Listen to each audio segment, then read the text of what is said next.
You know, probably since I've started experimenting with fluorocarbon, I use fluorocarbon on probably 70% of my fishing tackle. And the reason why is because of the sensitivity of it.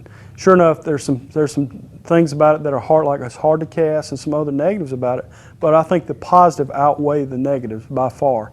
I tell you, I've caught so many more fish, I believe, and you get so many more strikes because of fluorocarbon. That's why I use it. But it's not good for all techniques, such as topwater. If you're using topwater, you want a line that floats. You know, fluorocarbon sinks, but topwater, you'd want a line that floats. You certainly wouldn't want to throw your topwater lure out there with a line that sinks down and affects the way that bait works in the water. So on topwaters, I'll use copolymer. On things where I have a lot of heavy structure, I'll use braid. Usually on braid, I use a heavy 85-pound test or something like that, and that's generally when I'm flipping.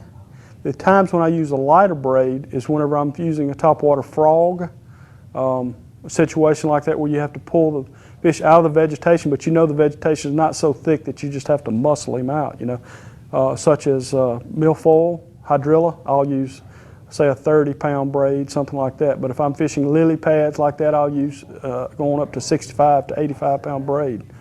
But for the most part, I would say I use fluorocarbon 70% of the time, braid 10%, and I guess what's left is 20% copolymer line. Just about the only thing I use copolymer on anymore is topwater baits. And that comes with the territory. I know it's more expensive line, but like I said, some of the positives certainly outweigh the negatives of it.